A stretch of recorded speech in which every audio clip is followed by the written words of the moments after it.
Hey everyone, welcome to Go Be Great with Coach Karena. I am super thrilled. We are having an amazing time here at Go Be Great. So, we have another amazing guest on the show, someone who I actually consider to be family, not necessarily just a guest. You know how I do. I love to have folks on here that I absolutely love. So today is no different. So I want to welcome Chef Kebi-Elise. Chef Kebi-Elise, how are you doing today? I am wellness. I am having a great morning.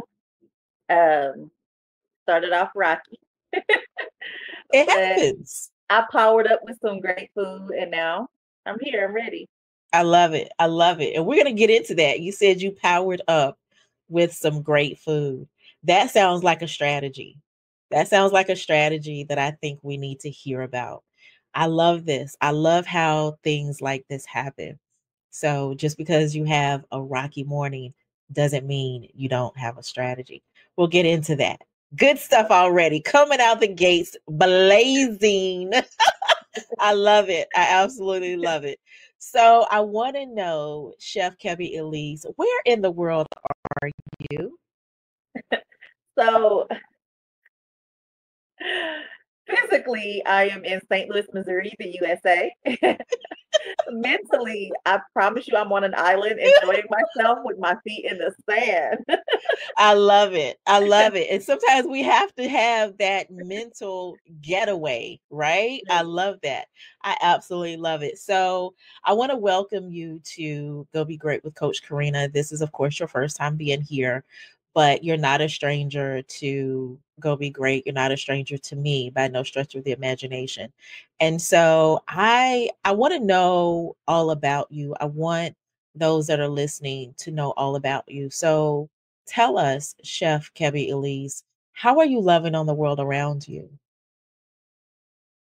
So, one of my favorite things about food is it's a necessity, it's fun, and it's a gathering tool. Mm, So the way I love on the world around me is by sharing information about how food can love you back the way you're trying to love it. So think this tastes good to me, but it made my stomach hurt. mm. Instead, this tastes good to me and my stomach feels good. That's how I love on the world around me.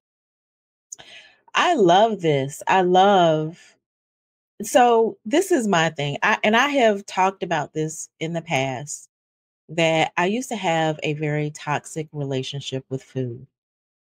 And I don't think people really truly understood what I meant because I don't think a lot of people understand that, like you said, it might taste good, but it's not feeling good in my stomach. That's toxic with food, right? Wouldn't you say? There. So I talk to think us. Yeah, go ahead. Go ahead. I think that a toxic relationship with food kind of starts with the way we cope. Sometimes we have emotional eating, and sometimes we have reward systems that have to do with food. If every time you did a good thing, you got a sucker, whenever you want to feel rewarded, you buy something sugary. And if every time you were sad, you ate a tub of ice cream, then every time you eat ice cream, your body is going to associate that with sadness.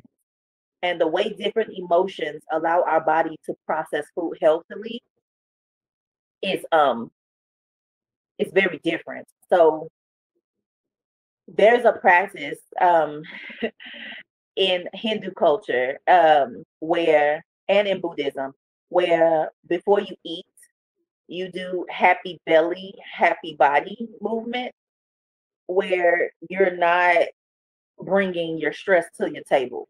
And it's not just Mm. for your family around you, but it's literally about telling your body, we're good now. We need to nourish ourselves. We have to shake off the day.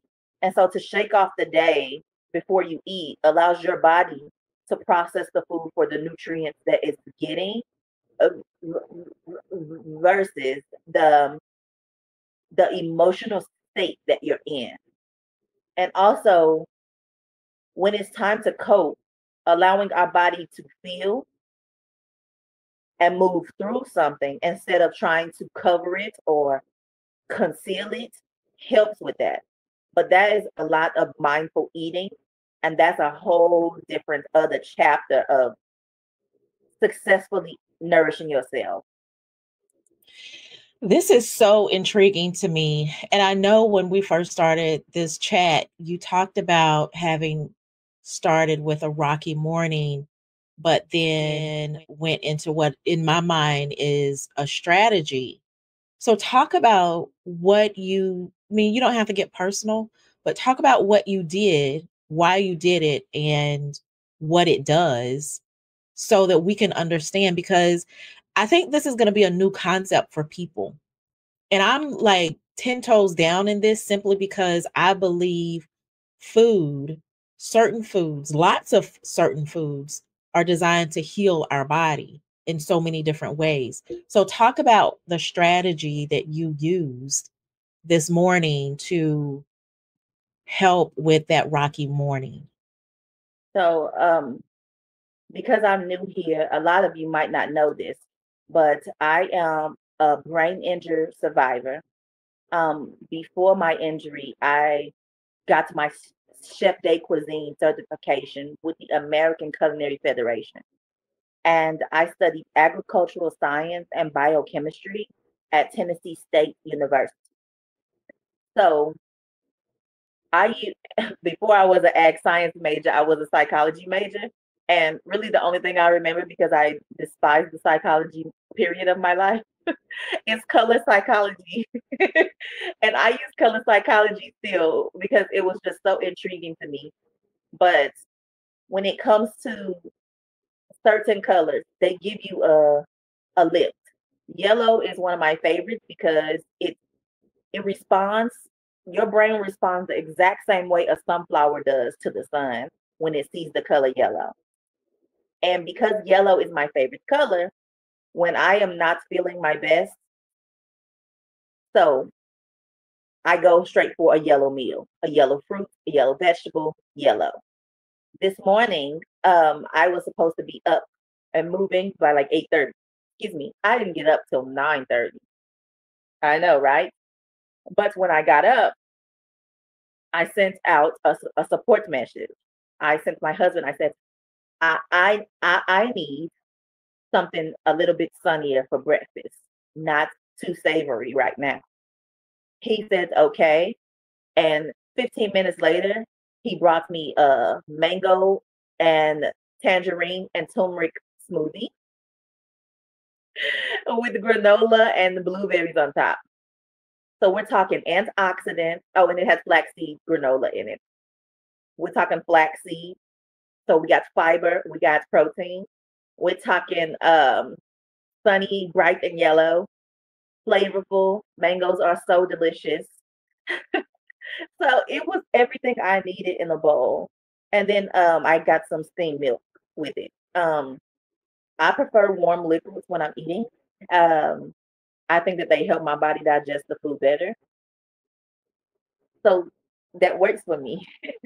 Um, but my choice this morning was to reach for my supports, know what I wanted and what my body needed, and execute it in a quick manner. So that was what I used: strategies, systems, and support. I listen, when I tell y'all, those of y'all that are listening, I need you to understand this lady is putting us on game, y'all. Like, I never considered the color of my food changing the dynamic of my day, of my mindset. Like, because as you were going through it, I'm one of those people, I'm a visualist, right? I see what people are saying. And so I literally could see me instead of you at the moment. I could see me with the mango, with the turmeric, with I could see me and I could literally feel me changing just from visualizing this. I could feel me changing with that. That is amazing. And so this is why I was super excited to have you on the show today, Chef, because these are things that everyday people need to know about. And you talked about being a brain injury. You know, I like to think brain injury survivor and advocate. You know, that's just me. But with that being said, we know that you being a certified chef, you know how to get the foods that will help heal your body. Is it an overnight process? No. But is it something that you're on the journey to? Yes. And you're teaching other people. And so these are things that just I just cannot express to you, like literally, I feel it. I do. I'm literally in my mind with a mango and turmeric smoothie right now. I kid you not. And It's such a simple thing, but it makes a big impact because you're using all of your senses when you eat. And that's why in some indigenous cultures, they use their hands because it's a full body experience. They want to touch, they want to see, they want to smell and taste their food because it's important to them. And in some cultures, when they're cooking food, they're talking to it. They're saying positive things to the spoon while they're stirring. And it's not like hoodoo voodoo. Not that there's anything wrong with hoodoo and voodoo, but it's not a mystical thing. It is literally just keeping connected to the nature, especially the nourishment in that nature. It makes a big difference. They say that even carnivorous humans that love meat, when they eat meat that has been treated properly, they don't feel as much trauma. And then they say that when they are mistreated or different animals are mistreated before they're consumed, it puts anxiety and stress and pressure on the human that consumes it, which is why they separate where the farm is and where the slaughterhouse is, because that is a traumatic experience for the animals. And to keep it from receiving trauma, you have to treat it with dignity. And in some cultures, they only they only slaughter animals right when they're eating them. They don't put them through a full Mhm. like stockpile process because they know how sacred those moments are. You know, and as you were talking about that, I was remembering I like to watch, y'all. I like to watch not so normal shows, and I like to watch shows that show, like there was this one where this man was out in the wilderness, and it was real, it wasn't fake or anything, but he was out in the wilderness and he was camping. And so um he went fishing and he was catching the fish, and some of the fish he actually threw back, but then some of the fish he caught. And he would say thank you for, being um the one to take care of me and to nourish me and things like that. And I just thought that was amazing for him to have said that, because you think about when you sit down to eat, most people, they say some type of thankfulness for their food, regardless of, what faith belief they have, they're thankful for that food. And so when you think about it, I am grateful. I'm grateful for whatever it is, whether it's meat, vegetables, fruit, you know, a cake. Okay. I'm I'm And don't I'm freeze the cake and thankful. put it in ice cream because I'm with that too. Right. I'm thankful for those things. So, Chef, I want to know, so you are, as a brain injury survivor and advocate, as a strategist, a nutrition strategist, as a food strategist, as a food mindfulness strategist. Never thought I'd hear that before, ever hear that. Like So that's a I whole love different that. class. Yes, I love it. So I want to know, if someone reaches out to you today, what can they expect? Are they getting recipes? Are they going to get some type of strategy? Are you going to have a conversation with them? What does that look like? Because listen, I'm invested at this point. Well, I appreciate you being invested. Right now, my Switch Hitters guide is going to be launching this evening, but what the Switch Hitters guide is important. You got to know what you're getting, right? It is basically Yes. a pantry grocery swap list, and it tells you how to swap out one ingredient at a time and what's a quick thing to swap it with. Even if it's just, I'm out of this, that one was expensive this week, or I'm just trying to get a little bit more health in this meal. What can I add in, or what can I swap out that'll just make this meal healthier? And I just find that it makes it easier when you have in mind what you can switch hit. And Mm. my hitters, but I get excited about them because they're so easy to use. I know that it's going to make a difference in how frequently someone adds something healthier to a meal. And that's why I created it. But you can find those on kebiglobal.com. And that is where you can download my book. And you can reach me at Chef Kebi-Elise at kebiglobal.com.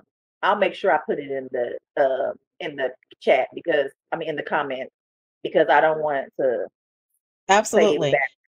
And y'all know we always have clickable links inside of the show notes. So regardless, listen, we give grace here. So listen, Yeah. check the links. Check the links. Please check the link. Don't just type it off what I'm saying. um, I often accessibility with memory. That is one of the most difficult things. And when I spoke to my neurologist about this, um, my neurologist is a specialist student. So he's literally changing. He's a certified doctor and neurologist, and he's switching his specialty to nerve care and injury surviving Mm. and recovery. And he was saying the reason that he can notate in his brain why I can remember the complex things but not the simple things are simply because I had to use creativity to learn the hard things. It's because that's part of my learning style. I will make up a song, I will draw a picture, and I I love will it. I will color while I study or listen.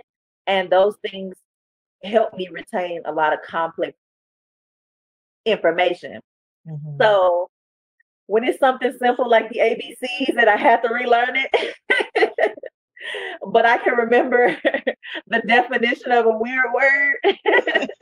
Those are the reasons. And it was funny because we were talking about math and they were asking me to count backwards from 100. Super difficult, right? For me. But then he asked me to skip count. And I was like, I can skip count by 9. Like most people can. And I'm like, yeah. And he's like, I was like, I got a song from when I was like 11. He's like, what? Wow. And so these little things are really nuanced to who I am and how I learn. So I appreciate you all making space and grace for me and my unique abilities. I love it. I love it. And so I really want folks to understand what you're getting. So, you know, typically I tell people you cannot serve everyone. You know, as a business strategist, people come to me and they say, well, everybody really is my target audience. And no, that's not the case. But I can really say that in the case of Chef Kebi-Elise, you all who are listening, if you are someone or you know someone who's had a traumatic brain injury, or some type of neurological injury, something of that effect. She is someone who is helping people to really move forward in their life while on that path. And also, just down to the most simplest form of what type of relationship do you have with food?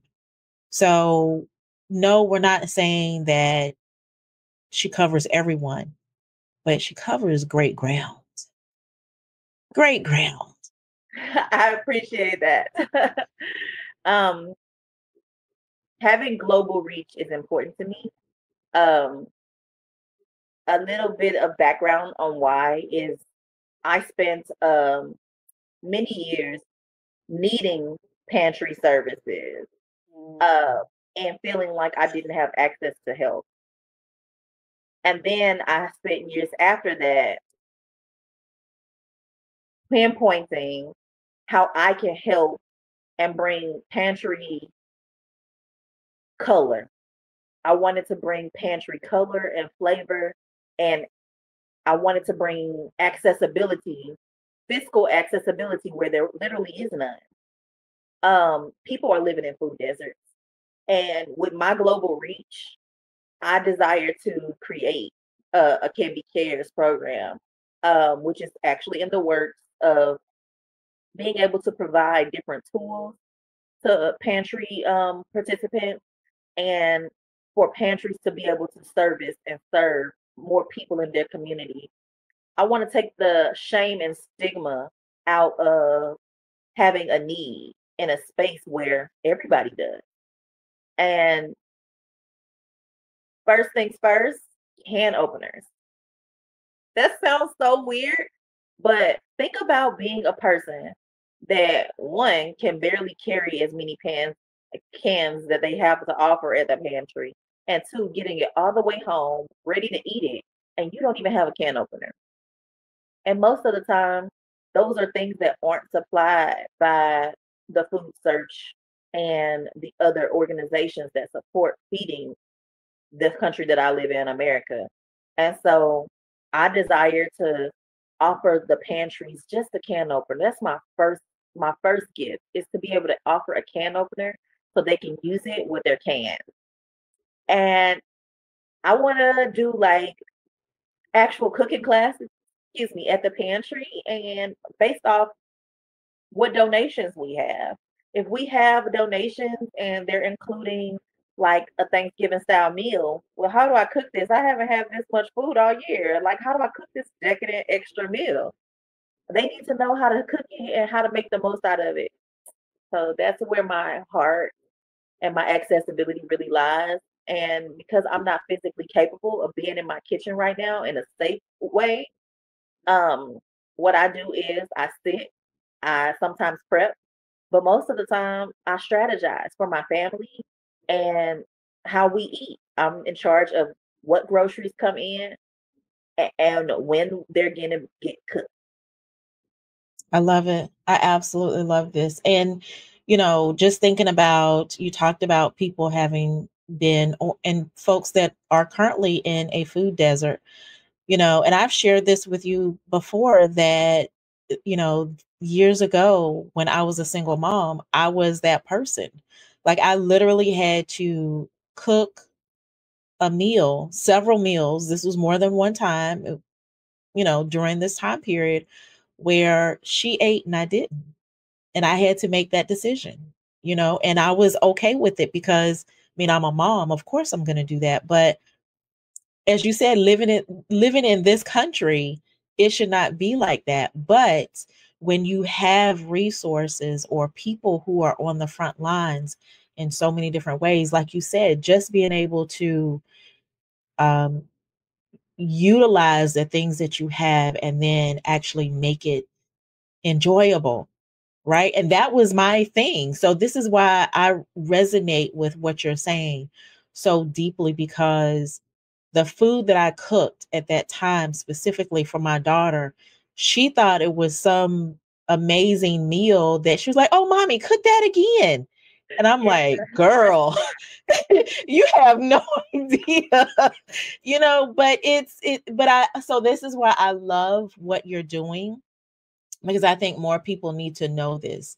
Like, and so the swaps, the switch hitters, the easy swaps, the way this can be done, it doesn't take you going and spending tons of money. It's actually the opposite. And that's I the love that. I love that. Do you have any last thoughts that you want to share with us? be kind to yourself. Be kind to the choices that you made yesterday, or even the ones you just made on your plate. Every meal, treat it like a Monday morning. It's the fresh start. If you made the healthy decision or if you didn't, release yourself from the shame and the guilt and just thank your body for processing it and thank yourself for choosing different on the next meal. So be kind. I love that. I absolutely love it. Well, Chef Kebi-Elise, thank you so much for joining us here on Go Be Great with Coach Karena.